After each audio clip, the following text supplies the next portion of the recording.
Hi, everybody. Welcome to the Billy Wilder Theater. I'm Claudia Bester, Director of Public Programs here at the Hammer Museum, and I'm very pleased to welcome you to tonight's Hammer Conversation with Mathew Aucoin and Megan Amram.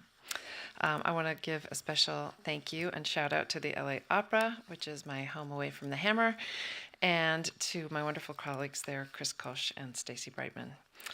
Before we begin, I'd like to invite you all to come back to the Hammer Museum to see our new exhibitions of artwork by Alan Ruppersberg, Jamila Sabur, and Shalabala Self. Admission to our museum galleries is always free. We also have hundreds of great free public programs coming up, including poetry, music, literary readings, political discussions, and meditation workshops, among others. For the last week of March, we have programming all week called Her Dream Deferred, a week on the status of Black women, in collaboration with Dr. Kimberly Crenshaw and the Say Her Name movement. So there's lots going on here at the Hammer, and we'd love to have you back. Now, on to tonight's program. Composer Mathew Aucoin is one of the most exciting new faces in classical music, and as an opera fan, I was thrilled when the LA Opera selected him as their first ever artist in residence. He's here at LA for 3 years, conducting, composing, and soon, in February 2020, he'll debut his newest opera, Eurydice, at the LA Opera, and from there it'll travel to the Metropolitan Opera in New York. I was lucky enough to see Mathew Aucoin conduct the Philip Glass opera Akhenaten in 2016 at the LA Opera, and it was absolutely glorious. It will remain imprinted on my brain forever. I will never forget that. It was incredible. So the first thing you'll notice about Aucoin is that he's very young, like under 30 young. In that short life, he's been incredibly prolific as a composer of operas and of instrumental music, and as a conductor and as a writer. And if that isn't enough, he's also an accomplished concert pianist who's performed all over the world and also accompanied some of the most famous opera stars in recital. He received the MacArthur Genius Award last year, and in addition to his artist residency here at the LA Opera, he's also the co-artistic director of the American Modern Opera Company. The new opera, Eurydice, is based on Sarah Ruhl's play of the same name, which is an entirely new take on the Greek myth of Orpheus and Eurydice, focusing on Eurydice's experiences in the underworld. In conjunction with that opera's debut, the city of Los Angeles will have an opportunity to enjoy a citywide Eurydice festival, which will include several programs here at the Hammer Museum, including a Samuel Beckett play called Quad, and poetry, dance, and film interpretations of the Orpheus and Eurydice myth. Aucoin's two previous operas, Crossing, about Walt Whitman, and Second Nature, a dystopian fairy tale of Earth 100 years from now, have been performed all over North America, including productions at the Brooklyn Academy of Music, the Lyric Opera of Chicago, and the Canadian Opera Company. At LA Opera, he's conducted productions of his own opera, Crossing, Verdi's Rigoletto, and as I mentioned, Akhenaten. He's also appeared as a guest conductor with the Santa Fe Opera, the San Diego Symphony, the Los Angeles Chamber Orchestra, and the Rome Opera Orchestra, among others. Aucoin trained as a conducting apprentice at the Chicago Symphony Orchestra and served as an assistant conductor at the Metropolitan Opera. Believe it or not, Mathew does have other interests outside of classical music. He was in a rock band in high school, and he was a jazz musician, I believe, in college. He played jazz piano. He can correct me if I'm wrong. And he even has friends who are comedians and writers. And one of his good friends from college happens to be the brilliant comedy writer and performer Megan Amram. You'll know Amram from her writing work on The Simpsons and the NBC series The Good Place, as well as Transparent, Silicon Valley, and the final 3 seasons of the comedy Parks and Rec. This past year, she wrote, produced, directed, and starred in the short-form series An Emmy for Megan, for which she received 2 Emmy nominations. Her other past credits include writing for Adult Swim's Children's Hospital, Comedy Central's Kroll Show, the Academy Awards Show, the MTV Movie Awards, the Disney Channel, and contributing to Funny or Die and Comedy Central's Celebrity Roasts. She's an extremely prolific writer and actually became super famous early on in her career via Twitter, where she has 1.2 million followers and seriously makes me laugh out loud every day. Her writing has appeared in The New Yorker, where she wrote the very funny and very prescient piece called Jared Kushner's Harvard Admissions Essay. You have to read it. You'll just die laughing. She's written many other hilarious essays for The New Yorker, and she also appears in McSweeney's, Vulture, Vice Magazine, and The All, among others. And her first book, Science for Her, was published in November 2015 by Simon & Schuster. And she also happens to be a classical violinist. Go figure. So tonight we get to eavesdrop on what they're thinking behind the scenes as they create their brilliant works, and maybe even what connects comedy and music, like voice, rhythm, timing, and well-placed silence. Please join me in welcoming Mathew Aucoin and Megan Amram.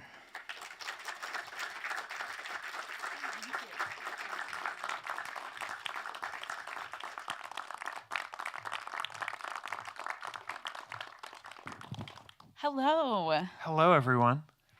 Thank you for coming. If you all could just sit way at the back, that would make me a lot more comfortable.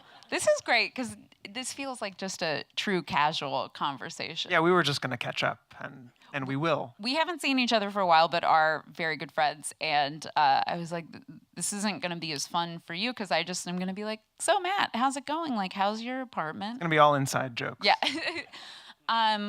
But I think that we should try to tailor this to also what seems most interesting to you fine people who came. But I think my first thought hearing those bios read, my first question for Matt is really like, why haven't you done more? Sorry. Like, Yeah. you're 28. Like, come on, get off your ass. Yeah, I'm sorry. Thank you so much for apologizing to me. It is very fun. I'm glad that she read your bio first, which is like a MacArthur genius and a fancy man. And then it's like, and Megan made a fake web series to fake her way into the Emmys. And it gives you a real idea of the two types of paths you can take in your life. Well, I actually do want to ask you, though, about your long history with playing the violin, or as you call it, the chin guitar. The chin guitar. I'm also glad that I've managed to just like force this into my bio. Because I do play the violin. I took like 20 years of violin lessons, and You start to sound good after 22, I think. that is definitely true. Because like, I'm as good as you should be for like your mom paying for 20 years of violin lessons or whatever, but it's bad. I'm definitely bad at violin. Violin is an instrument. I don't know if any of you have children. Don't let them play the violin because it doesn't sound good until you're, like 22 years into it. Piano, at least. Right, it's good. Like, you might not be good, but you know, if it's built right. right. It's a instrument that, you either play the right notes or not. I'm going to tell you about music. Please. This is actually I'm here to learn. a real question. So how many different instruments do you play? I really just play the piano. I used to play the clarinet and percussion, but not really. Wow, you only Never play touched a one chin instrument. guitar. Yeah, one instrument. When did you start playing piano? I think I was 6 or so, but like, banging. Did you ever want to learn a different instrument?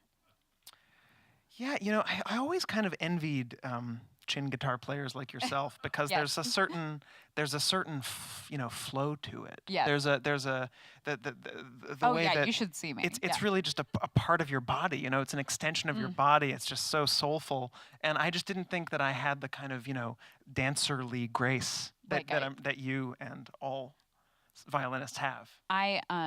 So the chin guitar, also to explain this, the reason why I how do you play the call it chin that, guitar? one of the things that makes me very embarrassed to play in front of people, and I still play quite frequently, and for myself, and I like it a lot, is that I can't not make the worst faces. Partially because I smash my face onto the violin, which I think you're supposed to be a little chiller about it. But so currently I write for a show called The Good Place, and there was a episode last year that required a violinist, like a busker on the street. And I did not volunteer myself to be the violinist, but our costume designer, who's a very lovely woman, was like, oh, I think Megan plays the violin. And I was like, no, stop, I don't want to do this. And my boss who runs the show was like, oh yeah, you can just be the violinist, which is kind of my nightmare because when you're shooting a TV show, there's 40 people watching you because it's all the crew and you have to do it over and over again. And the whole time I was just hoping I wasn't smashing my face into the violin. And I did make the cut of the episode, and it is me playing, and I am making a horrible face. So But everybody does, yeah. and they have giant bruises on their necks if you're doing it right. I watch a lot of like female violinists on YouTube and stuff, and I'm like, they are so elegant. How do you do that? Do you make beautiful faces when you conduct? Well, the good thing is I get to have my back to the audience, so that only the orchestra has to endure the like contortions and. Right. No, it's pretty. I mean, the conductor should not be making noise. That's one of the rules. You know, you wave gently or more forcefully, but you shouldn't make noise. And my issue is that I'm an intense breather. Yeah. I'm not as bad as some who tend to like spew spittle into the first couple desks of the instrument. Can you guys even hear what we're saying over his loud breathing into the microphone? This is the splash section, which is why you should be sitting in the last few rows. So that's really the risk with conducting. But the audience doesn't have to suffer it. Have you ever dropped the baton? Yep. No, not just drop. It's sort of laser-like. Oh my God, Matt! Goes straight into the. What did you do? Well, the secret, and it's embarrassing, is that you actually don't need a baton, so you can just keep conducting with your hands, which sort of does, prompt the question of why you had it in the first place. Do you know what the history? It's one of the mysteries of. Well, the history of it is that this is an actual great tragicomic music history lesson. Is that supposedly the first conductor, Jean-Baptiste Lully, was conducting with a giant pole, just pounding the time out on the ground, which is the first. What year are we talking? Early 1700s, probably. The early 70s. Yeah, exactly. Yeah. So he's pounding the time on the floor, and he missed, and he hit his foot, and he got gangrene and died. Oh, I'm not being alive. I'm actually not any making this time, story up. but now was horrible. It was horrible. You died from a baton injury. I do try to remind myself that, that like as horrible as things are now, that we have like antibiotics. Yeah, my gangrene goes away real fast. Yes, Matt is constantly gangrenous. You've known me for so long. Yeah, that's his thing. Do you have you heard any other horror stories of other conductors? Oh man, yeah. I just want to know if someone's died. Yeah, actually, there's a specific moment in the opera Tristan und Isolde where at least two conductors have had heart attacks. Two at the same time? Roughly the same moment. And actually, this is a serious risk. And I think it actually is because it's the end of this really ecstatic. Love music that has been going on for like 18 minutes. And then it changes quickly. And I do feel, I haven't conducted that whole piece, just bits of it. But I feel like emerging from that is a little bit like, a diver getting the bends. So that if you don't negotiate it right, you might actually die. That's amazing. And I think that you should announce right now, officially, you're going to be conducting that. I'm going to keep trying to get Matt to sign on to things officially during this talk. We were just talking about this backstage to segue a little bit. I was asking why you didn't go into like pop music composing, sort of jokingly. And you were saying that you actually were in a band. Yeah, I was. It almost became the path of my life. In high school, a rock band is a real sort of collaborative, fun team spirit. Whereas the classical music world is very hierarchical, and it's kind of more of an assembly line where people are more specialized. And so yeah, I miss it. It sort of fell apart eventually because not everybody was willing to take the plunge. So that's the lost other path. Why didn't you follow your chin guitar prowess all the way? I'd say definitely below average here of a violin player. But I really miss. So Matt and I met in college because we both sort of like. I was very into musical theater and also did a little bit of opera, and have always loved music and singing especially more than like anything, and deeply miss it being a comedy writer. And so now I'm just trying to like secret myself into being able to sing more, which has been very fun. Do you think classical music is funny? actual taste when I like go home from. So I've been a comedy writer for many years now, and like the shows that I like writing on the most. Megan is very ancient. She's been doing this for many years. Yes. the the shows that I like writing on the most are ones with like a lot of jokes in them. And there's a lot of different types of comedies, but like I grew up idolizing The Simpsons. Like that was the show I wanted to write for the most. But the shows that I watch now for fun are like the darkest, saddest things. So like The Leftovers is like my favorite show. It's so good if you want to be like very sad. But so classical music, I really love when it is just so dark and depressing, and like that tends to be my favorite type of thing. But I wanted to ask you more, because you obviously know at least a little bit more than I do about classical music. That's a joke. Who you think are like the funniest composers? Oh, that's a hard one, actually. You can say yourself. Matt is very funny. But, you know, all the funniest ones don't know that they're funny.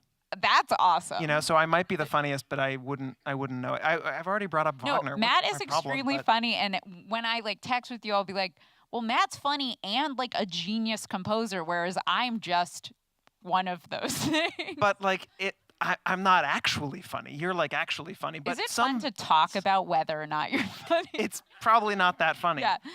But I think the funniest composers are the ones that think they're the most serious composers. Yeah. So ever. who we talking? So we're talking about Wagner. Spill the tea. Oh yeah, Wagner's my favorite comedian. Wagner and no, it's like that's like the most pretentious thing you could possibly say. And I was just listening to, for some reason, Bruckner, who's a guy who kind of worshipped Wagner. Yeah. And like, you know, on his knees, and I think he kept his mother's like skull. May have been ashes, but I think it was skull in like a shrine. So goth. In his house. Super goth, super poker faced, but like really funny when you step back from it. Yeah. It does seem like the self-seriousness is probably what makes you the funniest. That's why it's like comedy writers are always trying to like out self-deprecate each other, because I think their fear is that they become like someone who doesn't know that they're funny for the wrong reasons. So yeah, my job is mostly just all day, every day, you trying to bully yourself before someone else can. That's like psychologically healthy, right? Totally. But you are just like digging this hole deeper and deeper. But that's like productive, right? Because it's like your source material. Yes, it's very productive. It's like all comedy writers are so sad all the time, but they just like love making joyless jokes. Well, we are happy all the time. That's great. Even though our stuff is totally dark and depressing. Like maybe so that's how it works. Get a MacArthur Genius Grant and transition into Yorker. No. No. Do you have any, if you were not a composer, or conductor, like what do you think you would have gone into? The completely non-music related. I feel like I'd be pretty like useless to society. Otherwise, I don't know. That's how I feel too. Right? What would you about do? You? No, I'm kidding. I just assume I'm kidding. I feel like I keep saying I'm kidding because we're in a museum and it feels very formal. I really loved party planning, and like I planned my prom junior year of high school. That's why they asked me to come do this tonight, because they'd heard my prom was great. You see these flowers. And the theme was Midnight Masquerade, and I hand painted a bunch of masks, and it was gorgeous. And I felt very fulfilled doing it. And I was like, maybe I should just become like a very high level Hollywood party planner for like the Gwyneth Paltrows of the world or something. Like I feel like you could just grift a lot of money from them, and it would be fun. Like Kylie Jenner threw like a bajillion-dollar party for her baby, and I was like, I could have done that. So that's one. I'm also, but like, again, it's like music is also a great passion of mine, and I do kind of wish I had gone. Right after college, I was very into musical theater in college, and I wrote a bunch of musicals when I was in college, and I thought I was going to like move to New York and try to hustle and become a musical theater writer, which is still sort of like my long-term dream. This is just a stepping stone. This sounds The very Simpsons silly is when just I'm a saying stepping that. stone. No, I was like, I want to write something, and I decided I thought I was going to move to New York and just like try to become a theater writer. And then I decided one day that the reason I wasn't moving to LA was because I was scared of driving. I just like had this epiphany like a month before I was going to move to New York. And I was like, I think that's dumb, and I should just go to LA even though it freaks me out. And then I'm very glad that I moved here because it's if anyone, I have no idea your guys' background or anything, but if anyone wants to be a television or a film writer, it's like this is the only place to live. And you know, even a few years ago, there were more shows in New York, but there's not really anymore. The good thing is like all my friends are just moving here who lived in other cities. I actually think that is something that keeps people from living here is just sheer like terror of. Oh, driving is, I like driving because you get to like sing in your car and stuff. I've almost passed out so many times. It's specifically singing along to Candide. So we can tie this all together. There's just been a couple times I've really been giving it my all and almost passed out. And I was like, if I hurt someone else because I passed out trying to sing a song, that would be horrible. To be fair, people do that safe. on the New York subways also. That's even though it's amazing. Not private. It is. When you see someone sing into themselves in New York, it's like, I was like, yeah, this city's great. Yeah, it's compartmentalized. My car does have a huge gash down the side that has been there for like 6 years. And from you singing Candide? It's, you got to just focus on one thing, and it's either driving or singing Candide. So, but I never got it fixed. It's been in like 3 hit and runs, like not big ones, but just people have like hit my car and left. And I was like, I don't care. Like in LA, you have to be prepared. I think like everyone talks about the traffic here and stuff. And I was like, people don't talk about the fact that it's just bumper cars all the time. Yeah, they're your battle wounds. It's my battle wounds. So LA, as long as that's my thesis is if you're cool with someone just hitting your car and leaving and then having a dumb car, then move to LA. It's just bumper cars, I think, would actually be way less intimidating for a lot of people. Because, like, who doesn't like bumper cars? Yeah, that's a thing that people pay to do. So you're sort of like, you go all over all the time. Yeah, do you have a favorite city to live in? I think I feel the most at home still in New York because, like, I feel like I can live below the hum of crazy, like the threshold of, right. You can sort of exist underneath it, which is nice. Here, you don't actually see people all that much, so you feel a little bit more exposed when you're out in like the sunlight. But this is definitely feels like an artistic home now. Yes. through LA Opera. Do you think so? You write opera here, which opera I've heard is a fancy thing. Yeah, it's real fancy. Just in common parlance. And LA is not, I think that LA has an unfair stereotype of being like a vapid place. And I mean that sincerely because like it has amazing art and culture and things to visit all the time. I also feel kind of dumb because I used to live in Westwood when I first moved here. I thought it was West Hollywood. I didn't know what LA was. So I was like, Westwood, that's a place, right? It's just short for West Hollywood. Yeah, it's west of Hollywood. But I never went to the Hammer. And then I was coming in here and I was like, oh, I used to walk by here all the time. But I go to like a lot of arts stuff, especially like live performances in LA. Do you think that LA is a good city for art and especially opera? I mean, clearly you have to say it's good for opera, but no, it's true though, and it's a pretty recent development that there is a full opera company here, and I think there's sort of an interesting origin story which has to do. And there are people in the room who could correct me if this is wrong, but it actually has to do with the Olympics in the early 1980s. That the fact that LA, I'm talking to a crowd that probably knows this already, but the fact that the city could pull off like hosting those Olympics and sort of operate like a operate. Exactly, became an operator of a city. people felt like, well, we could really sustain this, and then the company was That's born. amazing. So the company is actually quite young, like it's 100 years younger than New York's equivalent. I had no idea. And so there's not like giant baggage of like, well, you know, the Vanderbilts did it this way, and the teams, you know. So that's cool. And also I think LA has a super long tradition of people like running away from somewhere else to be free here.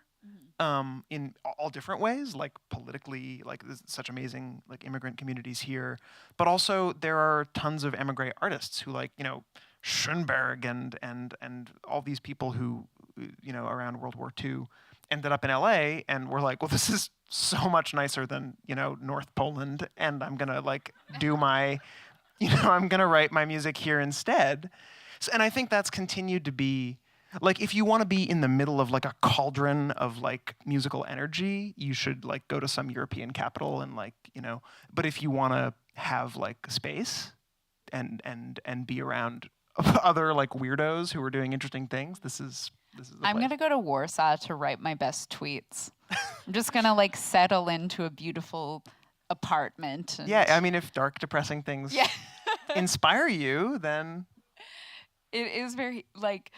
I totally romanticize the idea of like being a real writer who like lives in a garret. Yeah, lives in a garret, or like is in Paris drinking like 2 cups of coffee at once or whatever. It's like, but really I just Coffee sit and at the wine at computer and like think of a dumb pun and then I tweet it to whoever cares. Actually, I do have a question about one of those dumb puns. Not really a pun in this case, but you've been tweeting. Today was the day Donald Trump finally became president. Every day for 2 years at this point. Yeah, at least 2 years.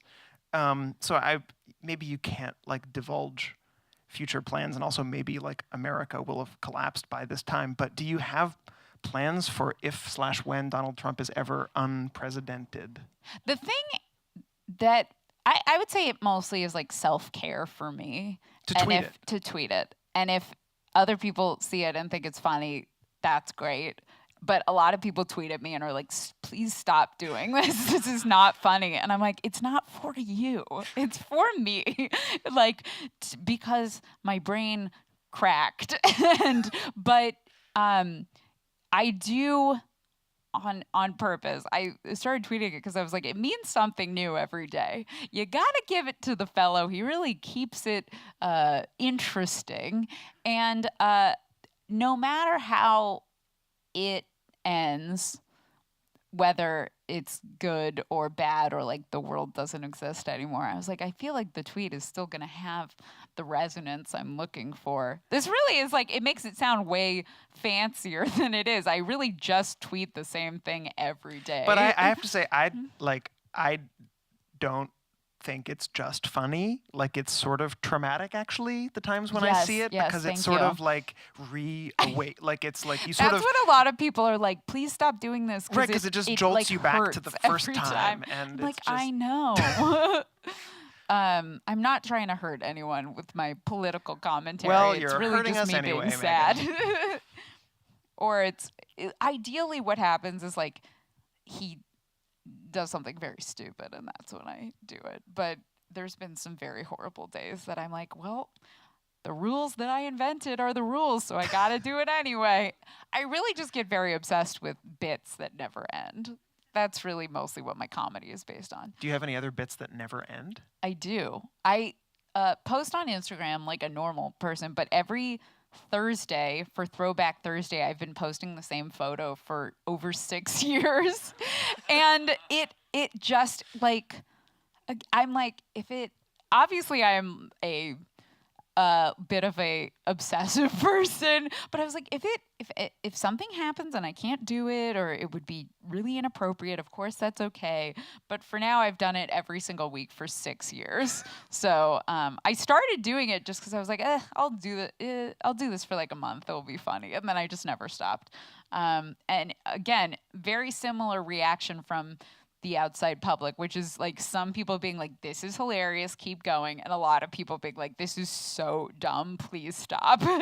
But there is like, I forget where I heard this. It was actually some legendary comedy writer saying that like jokes like they're funny and then they stop being funny, and then you keep going and they eventually sort of transcend themselves and become funny again. This is what I hope is happening. Yeah. And based on the feedback I'm receiving, I'm not sure it is. But just give it 6 more years. We just have to keep going. Yes. I will say I will stop tweeting the Donald Trump thing after he's not in the presidency. Well, I won't do it forever. In case anyone needed further incentive, that's... Yeah. Speaking of all of the things we're speaking of, I always sort of thought that like The Simpsons was just like a mysterious, sacred object, like Easter Island statues. But it turns out that people like make it and still are making it, and you're now one of those people. Yeah. And your first episode is like airing. My first episode of The Simpsons is airing on Sunday, which is, yes, thank you. Louder! No, thank you very much. It, like, truly, I don't even have, like, funny things to say about it when I talk about it because it, like, is such a surreal thing. But I grew up in Portland, Oregon, which is where Matt Groening, who created The Simpsons, is from. And a lot of the characters are named after, like, street signs there. And I was, like, obsessed with it as a kid and watched every single episode and like knew them all by heart. And when I was 15, I was not like a funny kid, but I was very interested in TV and writing and sort of just like obsessively watched it until I could figure out how to do it. And when I was 15, I wrote a Simpsons episode in like a sticky on my computer or something. And I think it is somewhere on like a floppy disk. And I told the people at The Simpsons, I was like, if I can find this, we need to just animate it without editing. It's horrible. Like, from the things I can remember about it, it's not up to par. But I became a comedy. Like, everything in my life was sort of, because I was like, I think the Simpsons writers did that. Or I, like, moved here and was like, it was not my dream at the time because I was like, oh, the Simpsons isn't going to be on when I'm, like, old enough and at the place that I could write professionally. And then, luckily for me, it's in its like 31st season on TV, or 30th, I think. And I got my job there in a way that makes me very embarrassed, but I think that it, like the universe all worked out, where I casually knew one of the executive producers who's a writer, just like through other writers as a friend. And we were on a podcast together called Script Notes, which is a writing podcast. And I was just talking with him and I was like, I don't think I've ever told you this, but I'm like obsessed with The Simpsons and it's so amazing that you've written there for so long. And then I was like, do you guys work there all year? And I was asking that like, because it's kind of a unique thing that a TV show writes all year round, because usually shows are on 6-month schedules or whatever. And he thought that I was asking for a job and reacted like, oh yeah, maybe that could work. And I was horrified because I would never ask for a job, even though you probably could just waltz up to someone and be like, hire me. I would never do that. But Some people do. But then it happened anyway, and I was like, okay, well, it worked. So clearly I was driven into this magical place. Is there any chance that like Springfield is in Oregon somewhere? You would have a special perspective on that. It definitely is like not a specified place, and I think like some fans are always like so excited for it to be like because of this geography, it's definitely here. And I was like, I want it to be the joke, which is that it's everywhere. Yeah, I work there like half of my year, and then I work at the Good Place the other half-ish. And I was like, yeah, I guess like I fulfilled my childhood dream, which like not many people get to say. I feel like The Good Place is kind of a rare case of a comedy that allows you to tap into some of your darker or more philosophical or just generally weirder impulses. Is that how it originated? Is it like, let's create this space to do all the weirdest things? The Good Place, which we're writing the 4th season now, it's on NBC and it's also like on Netflix. it is a show about the afterlife, but also about ethics and like, I would say very heady topics for a like NBC comedy show, excuse me. A lot of us worked together. I worked with Mike Schur, who created the show on Parks and Rec, which he also created, and then with a lot of the other writers on Parks and Rec, which was like a very sweet, optimistic show. I think a lot of people find it very comforting because it's like about goodness and friendship. But then, like, it was 10 years later in 2016 when The Good Place was starting and Trump was happening, and we were all like, oh my God, this is not the show we want to make now. So The Good Place, I think, is totally a reaction to like a lot of the like much more existential feelings that a lot of the writers have. But I love it. Like today, I'm at The Good Place right now. So I was at work today and we just like spent a long time talking about, like, not even related to an episode, but just like talking about how you get out of like a solipsistic crisis of thinking you're the only one who exists in the world. And I was like, this is fun in a comedy writer's room that we're just like arguing with each other about who's the only person that the universe exists. And it's just, it is like very stimulating. And the people there are very like good, smart people, which is very exciting to work with. I remember being really shocked that a pretty obscure, relatively recent book of philosophy called What We Owe to Each Other, Yes. right? Appears in the show, because this book was on like a college syllabus that my roommate took, and the book was actually a running joke in our room because the cover mysteriously is just like these weirdly shaped jugs, and so it was like what we owe to each other apparently is like jugs. Yeah, was the joke. If there's one thing I have gleaned from philosophy, it's jugs. Gotta have jugs. That's amazing because what we owe to each other actually like factors heavily into. It's like a running theme of The Good Place, and if anything, it's like the theme of the whole show is like that idea of like what do you owe to other people in your life. So please tell your college roommate to watch The Good Place. Yeah. No, we also have had guest philosophers come in who are like consultants on our show, basically. So like last week, we just had this really smart guy named Todd May who teaches at Clemson come in and lecture us for like 8 hours. And we're all such nerds that we were like, oh, yay, it's lecture day. I like miss school so much. And I was like, this is the closest I'm going to get as a comedy writer, is having a philosophy lecture for 8 hours. I feel like some other fields do that. Like, you know, I feel like finance people have like, you know, ayahuasca experts come and, you know, talk to them about. Oh yeah, well that's the evil version of us. It's like, a finance person doing hallucinatory drugs. No, it's pretty evil. That's really evil. This is now just occurring to me, but it's like my job is working usually with like 12, let's say, other people all the time. Like, and I like writing by myself, so it's almost like pushing me out of my comfort zone to be working with other people so much. Do you have a preference? You work by yourself a lot, I imagine. Yeah, it's kind of extremes. Like when I'm composing, I'm totally alone, and if I'm performing as a conductor, then it's like this. Actually, it's kind of like a twisted social experiment. Yeah. You know, working with 80 other people in this coordinated way.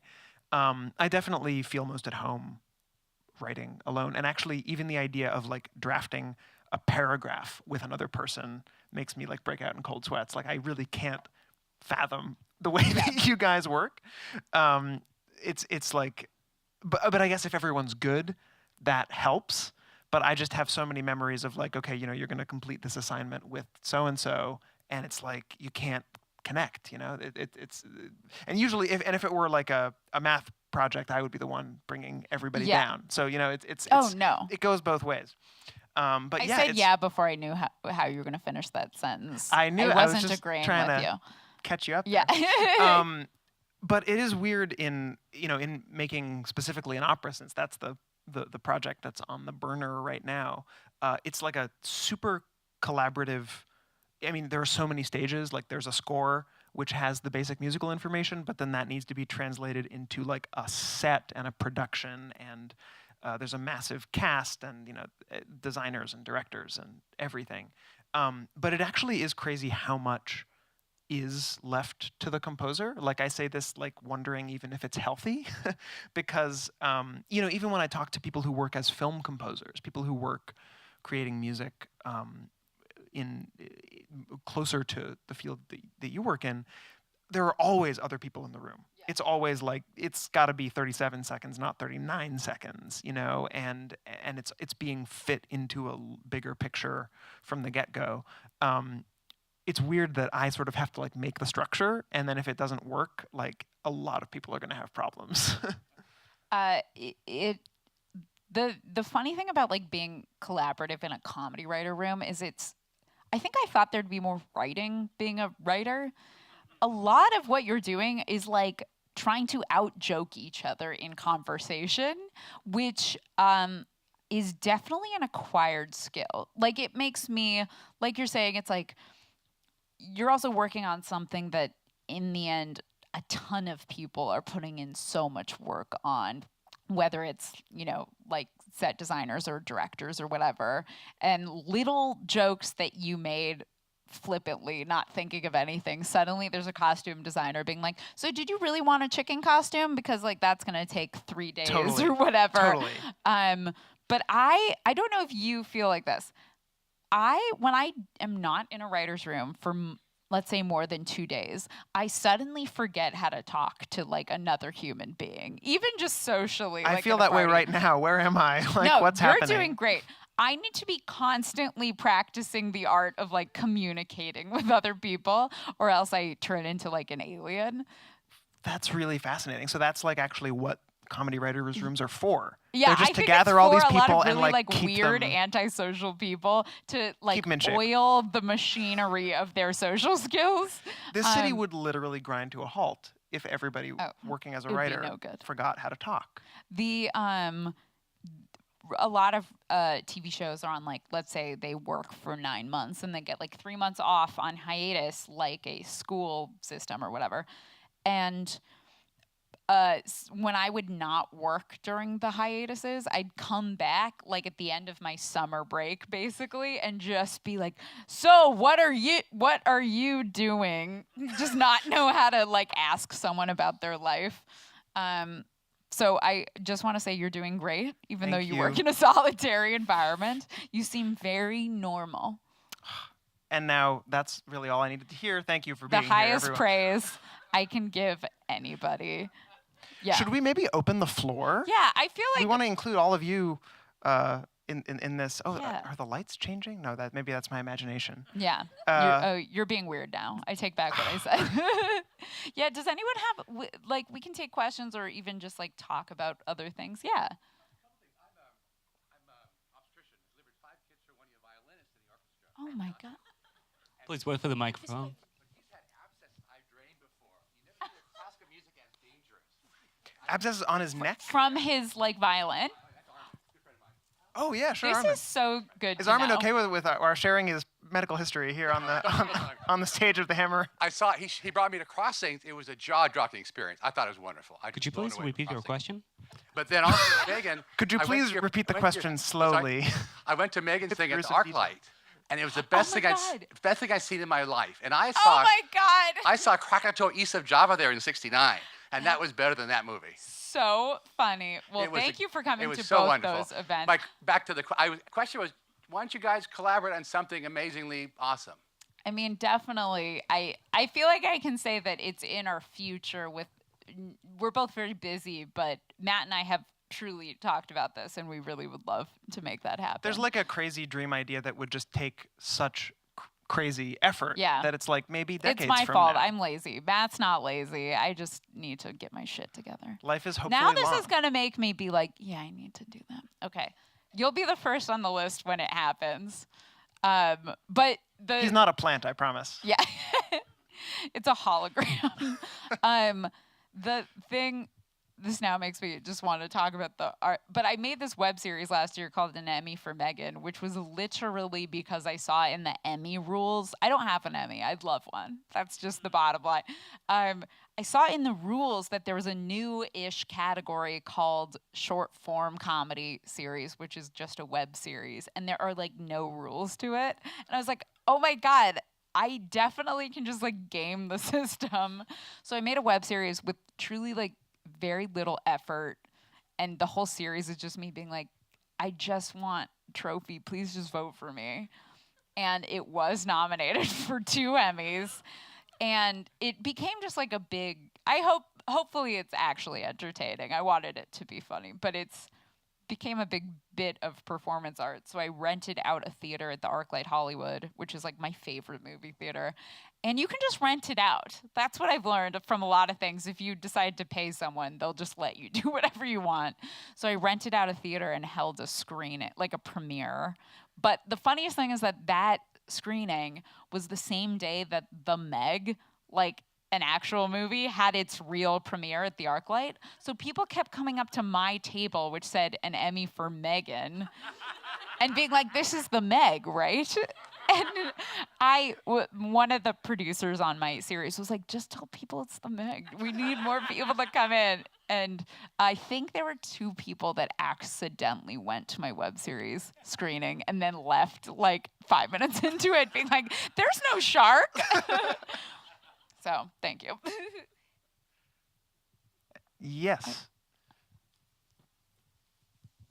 How has your relationship with Darcy changed after? Thank you so much for asking. Well, after the this murder? is really hard to talk about. Darcy, one of my dear friends, well, she used to be, one of my friends who, she is a very great actress who's on The Good Place, and she plays a character named Janet. She's also in my web series, and at the end of my web series, she does kill me.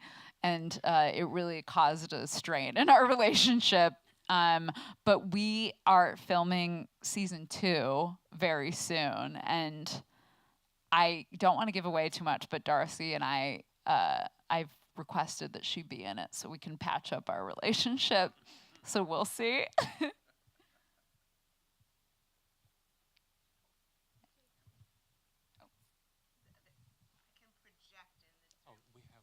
have another question on the other side. We're being bad moderators. You and then you. Okay, Yeah. okay. So earlier you mentioned that you find Wagner to be the most funny one of the most funniest composers, and knowing that you are both musicians, what really makes it really funny? And are there really comic operas that that are funny in different ways? And how you might find writing comic opera to be any different, or have you written any comic operas? Yeah, I think I want to stress that Wagner didn't think he was funny. And there are rare times when it's really good that it's not funny, but the rest of the time it's really funny. It's comedy. We should have talked about this. Comedy in opera.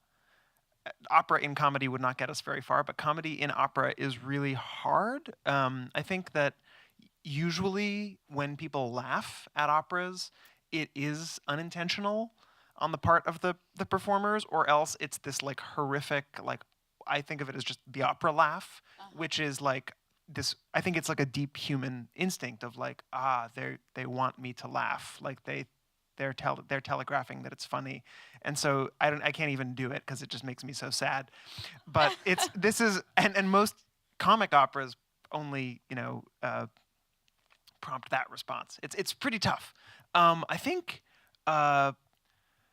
there's a really incredible composer named Gerald Barry, who is alive right now.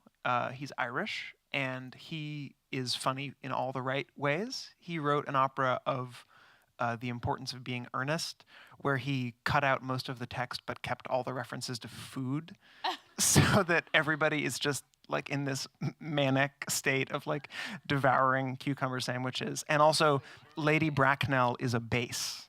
And so she's just like got the deepest resonant voice. And there's a fantastic moment when a character is trying to hit on another character, but he keeps smashing plates in between every word that he sings. So he'll sing a word and 42 plates have to get smashed in every. So things like that, I think when you go like that far in that direction, like it can actually be funny, but you have to be like pretty insane about it. That sounds great, though. I want to go see that. It's really good.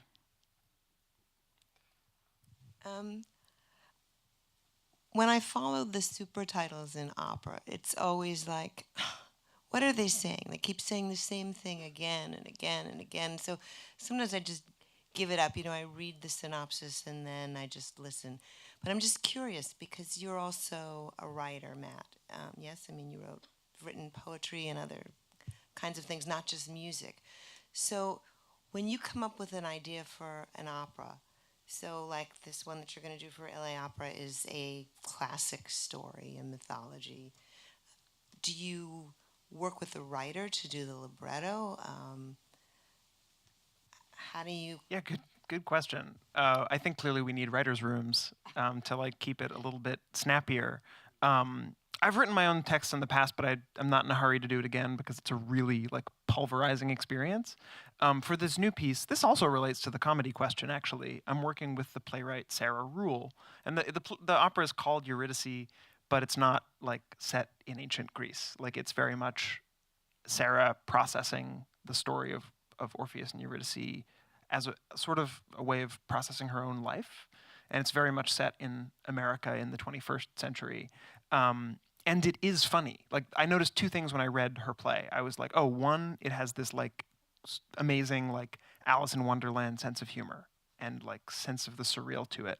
And the other thing I noticed was that it's not that wordy, which meant that we wouldn't have to like cut 80% of the text the way you do when you adapt like Shakespeare. So in this case, I hope that you'll find this particular piece is like in American English that cats and dogs can understand, as Marianne Moore said, and that it's like that it also has moments of humor. There are times when you want to repeat something for musical reasons, and you just need to kind of chew on the same line of poetry for 10 minutes. But I get it; it's pretty annoying when that happens.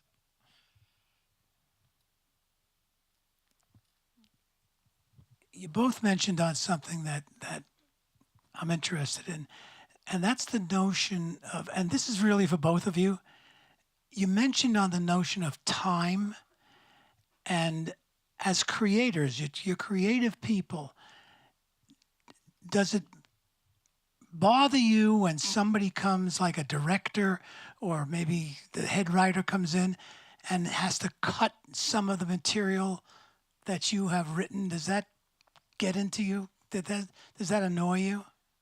I mean, I think that's a great question. I think one of the most wonderful things about being a TV writer is if you have any preciousness about your own work, it like goes out the window, because for a million different reasons, your stuff gets cut and changed all the time. So it might just be that someone else had a better joke. It might be that there's just not room for it, or a director doesn't understand it, or whatever it is. I personally have always loved the collaborative aspect, and I don't think I was necessarily like super tied to my own. I never wanted to be the best person in the room. I would rather on my own work that other people make it better. Like the point of a TV show is that you're a team and no one owns any part of it. And like in the best case scenario, which like The Good Place is like this, we are all so collaborative that it just ends up being better than any one of us could have done by ourselves. That being said, there's tons of writers who are like, they want to be auteurs and they want it to be their own singular vision. And sometimes those people are amazing and they become directors and they direct their own work. And my thought is like, more power to you. If you know what you want, just go do it. But there's also people who like should maybe not be thinking that way. And I think they all need to like hang out in a writer's room and be like taught not to be too obsessed with their own work. I think there's actually a kind of hidden like force that dictates the difference between these two processes, which is that Megan's work is very much like in an amazing way in the like the public consciousness, and also that means that there are like different kind of stakes, like commercially for a lot of people. And what's weird, and I think there are like big pros and cons to this. I think the reason that weirdos like me get like go off and write something, and you know, especially with instrumental music, nobody edits it. Operas, you do a workshop. You hear from all different voices. You hear from the director, the librettist. It is a collaborative process in the end. With like a new piece for orchestra, not even your own publisher edits you. I mean, they edit for like graphical things, but they don't say you should really cut those 4 bars because they ain't working. And I think the only reason that is the case is that there are like no stakes.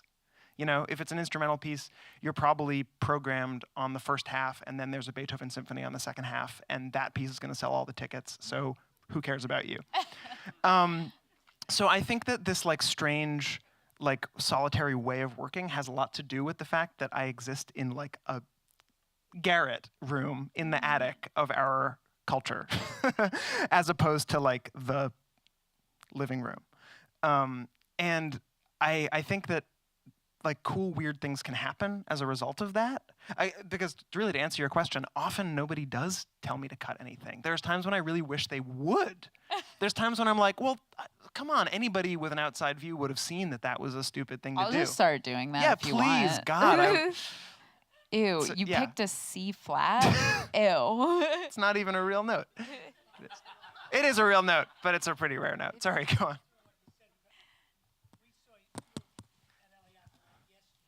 Please wait off the microphone. You mentioned the fact that in the second act of Eurydice, you cut 20 minutes out of it. And I got the sense that it was you who did the cut. Nobody came in and told you to do the cut. But supposing somebody came in and said to them, you know, this opera's going up to 3 hours. Maybe, Mathew, you ought to cut 20 minutes out of it. Yeah, that was a visceral. What you're referencing was an event last night where we talked about Eurydice. We didn't like perform the opera and say those 20 minutes didn't go very well. Yeah, that was a group shared reaction when we did a workshop of it, and I was very much on board. It's hard to imagine some like outside force unilaterally making those kinds of changes, but it used to be the case. I think like. Okay, just to prove the point about the difference between like being more in the main current of a culture or not, when operas were more in the main current, for example, like Italy in the 19th century, when it was like arena rock was what operas were, they would be cut to shreds all the time. Like you didn't have any control over what version of your piece was being done in a different city. You wouldn't even, the title would be changed, you know, things would be rewritten, things would be totally, so I think it sort of boils down to this question of, do you want to, like, is it like this collective whittling down or not, which I find super interesting. I sometimes miss it. I do, just one more like, I have so much respect for the fact that you just like know without outside feedback, I guess, what you think is good. I know that sounds kind of simplistic. Wait, but you do so much work on your own too, right? I do a lot of work and you on my wouldn't own. necessarily want someone else like tweeting something under your name, for example. Right. You guys can all tweet under my name. I don't care. But there's a funny thing in comedy where it's like, you know, it was good because someone laughed at it. I feel like I'm so like concrete sometimes that I'm like, for laugh equals good. Like, it's just not a very artistic way of thinking about it, like a very mathematical way of thinking about it. I was like, in Causing a classical heart attack music, you is just have good to be for- like, yeah, if someone dies conducting your opera, it was good. It's really powerful. Yeah.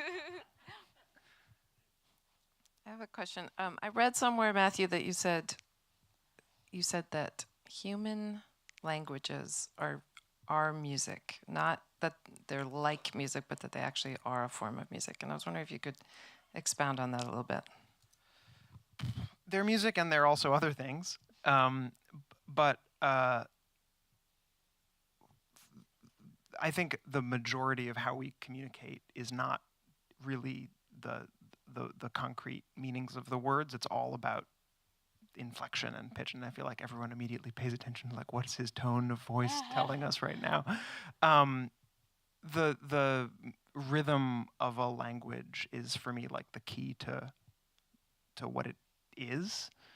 And even like American English is a different language from British English in this regard. Like it's just and you can tell from the sound, you can tell from the like what causes you to pause, or like what, you know, I'm pausing and stumbling over my words in a super American way right now. So, and I also think that musical signs are like very close to being a language, but they don't signify things outside of the sounds, which is like the one crucial difference. So I think of words as like these containers for music. You know, they're like these shells, these like shapes, and music is the life force. Megan, I have this idea that the dings on your car come about because you're busy going back and forth between the Simpsons. Oh, I got to get to the writer's room on the Mike Schur show, and I better sing to myself so I won't get so nervous. I'm wondering how you do both of these shows. Did they say, well, we can't work tomorrow because Megan's got her other job? I'm going to start using that as the origin story for my Wolverine scratch down the side of my car. The Good Place, so I don't switch during the week. I work at the Good Place from, let's say, January to like August or July, I think. So January to July. And then I immediately start going to The Simpsons, which I'm very fortunate to be able to do. It's not like a normal TV writing schedule because usually you can't find a show that exactly lines up with another thing. But The Simpsons writes all year round, and they have like no concept of time there because they've all been writing there for like 20 plus years. So I have this amazing deal sort of where they're just like, yeah, Megan, whenever you're free, you can just come work here, which like truly is insane. But the flip side of that is that I haven't seen Matt in a very long time, or most of my other friends, because I keep just driving back and forth between my two jobs. So you guys are my new friends, because I haven't seen anyone else Actually, in a long time. I forgot to ask a Simpsons question, though, because if the process has got to be different, right, with characters that have been established for so long. Like, what even happens when you like submit a script? Well, the other thing I was very nervous about when I started writing at The Simpsons is I was like, I've watched almost every episode, but I still was like, I'm not going to remember what they've done. And my boss there was just like, yeah, it's okay. Just like we don't remember exactly what we've done either. So the soothing thing is you do not have to have 30 years of episodes like encyclopedically in your head. I did once turn in I've written 3 episodes, but they take so long to animate. I wrote this one that's about to air like 2 years ago. I think I wrote a joke that I was like, where have I heard that? Sometimes you'll write a joke that you realize you kind of took from someone else. And I was like, I don't think I wrote that. Where did I hear that? And I was like, oh, that's a Simpsons joke. So it's a perfect, it's fair game, perfect show to steal from. Yeah. So for Matthew, I was too was one of those people who was knocked out by Eurydice that you did a couple years ago. And I'm wondering what the perils of conducting Philip Glass are, because it feels to a layperson like you could really crash and burn. Yeah, and sometimes did, actually. No, it's conducting Philip Glass is super hard because the music is incredibly pure and the materials are very simple. You know, it's mostly these super familiar like triads, you know, do do dee do do do dee do, you know, ad infinitum, and that's actually incredibly difficult to sustain because any variance in how you're playing it is really noticeable. And also you have to create the illusion that it's easy, but actually like you're all getting tendinitis as you play it. It's really tricky. So it was about like getting into this trance state. And I had a good teacher in this regard in our principal singer, Anthony Roth Costanzo, who sang Akhenaten. And for anyone who did not see this production, Anthony had to shave all of the hair off of his body and for part of the show be naked, in front of the 3,500 people at the Dorothy Chandler Pavilion and sing this very difficult music. And Anthony took it so seriously. He went on this regimen where he basically only ate fruit and did this exercise thing where you strap electrical things to your chest and shock yourself, and it's you're able to basically do the equivalent of a 90-minute workout in 10 minutes just by suffering electric shocks. He did this in order to look good enough to stand naked in front of a bunch of Angelinos. He said to me, when he did it in London, he wasn't worried because, but he really had organized his life around entering this trance state to sing Philip Glass. So I was able to kind of go along for the ride. Okay, my question is going to be about Twitter. So Megan, you're a basically full-time TV show writer, but then you're also very prolific on Twitter. Meanwhile, a lot of other people I follow, when they're unemployed, they tweet a lot, but then when they're on a show, they kind of fall off. So how do you be creative professionally and then also kind of just fun and creative? This is a great question because I'm happy to reveal that The Good Place is just on their phones 5 hours a day. We've managed to get a good balance, but a lot of us are obsessed with Twitter, which I feel I started Twitter 10 years ago, tweeting dumb jokes, mostly as practice to I knew I wanted to move out here and be a comedy writer, and I was I'll just tweet practice every day to train myself to write jokes, and had no idea it would turn into this sort of performance device basically. But then a few years ago, it also turned into a way for everyone to start screaming at each other about politics, or screaming with each other, I should say. But now I guess we're just all going to be on Twitter forever. But oh God, no, that was a horrible way to sum up this talk. I don't know. Everyone can get off Twitter whenever they want. I still enjoy it. That's really the thing is a lot of people I know are very stressed out by it, whether it's the constant influx of news or just trying to think of jokes. And to me, it is a great privilege that I have this big audience that I can just I really have fun doing it and read basically every single response that people have, and I am so excited that people want to engage in it. So for me, it's still positive, but if I get doxxed or something, I'm just gonna stop doing it. It is one of those things that it's hard now to think back to how did all these things, how did comedy writers find the right people even 25 years ago or whatever. It's changed so radically. Among many lucky things that I can count, I feel very lucky that I decided to start, or that I was the right age to start comedy writing, right as social media was starting. And I mean right when it was starting, because I think 2011 and 12 was sort of when comedy on Twitter started becoming a big thing, and that was right when I had moved here. And yeah, it just I never would have foreseen it mattering so much in my career. But that's really how I got my first jobs, was by tweeting. So I'm gonna keep doing it. Just Grandpa. Yeah. Maybe time for one or two questions if people have got them. Right here. I'm wondering how you feel about music inside comedy, in a sitcom or a sketch show. When there's a musical number, I've always gotten the sense that the writers really love putting those on, even if they're not the funniest part of the episode. Really good question. That's a great question, and I'm also very excited to hear your perspective. You go first, about please. This.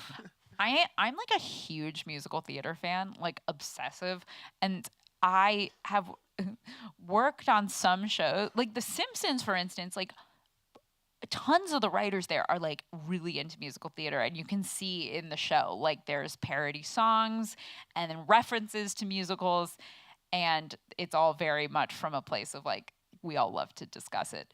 The Good Place and Parks and Rec specifically, I am mercilessly teased in the writers' room for my love of musical theater because no one there likes it, and everyone there just loves baseball, which it's like, what? You like baseball, a thing that's the same every time?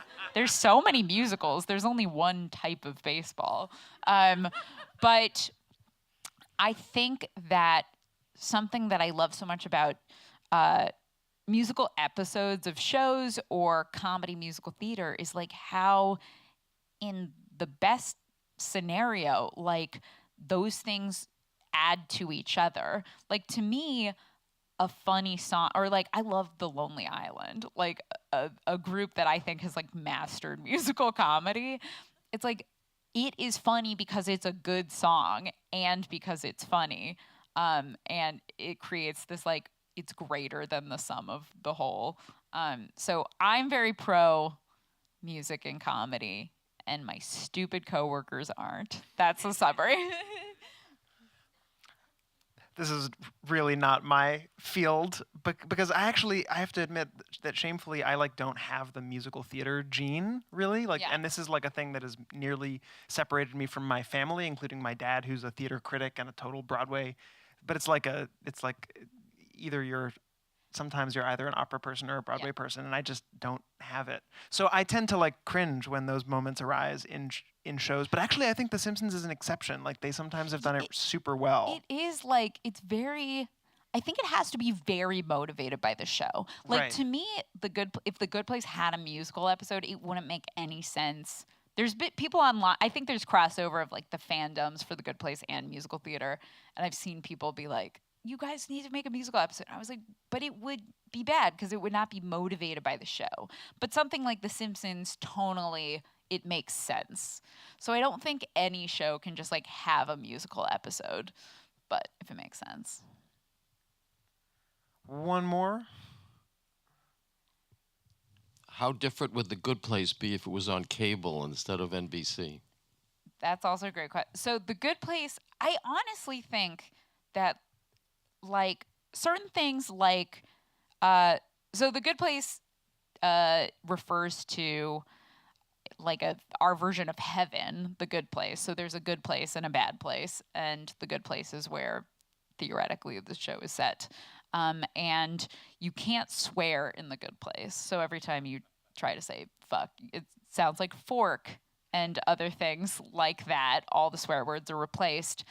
And that, of course, is like a clever workaround for the fact that it airs on NBC and you can't swear on it. But I also think it made such a great tone, which is like, I mean, when we write and I watch The Good Place, I don't think of it as a network show because it fits in this very surreal world where there wouldn't be like sex and violence. So the answer to your question, I think, is that it wouldn't be different at all. And that's why it has such a good home on NBC. It's kind of amazing to think that like you probably couldn't swear in heaven either. And also like probably heaven is therefore like NBC. Well, that is, it ends up being, I don't want to give away too much of the show if you haven't seen it, but it's a clue to the fact that things are not as they seem. It's like, you definitely would be able to swear in my heaven. Right. I think on that cliffhanger. Oh, sure. Oh, yeah. Sorry, just to close it out. So I hadn't really thought about this before, but Eurydice goes to the bad place, or maybe the in-between place. And before we go, can you tell us a little bit about what is in store for Eurydice in February 2020? Yeah, just a bit about the piece. Yeah, and Sure. and maybe the festival too.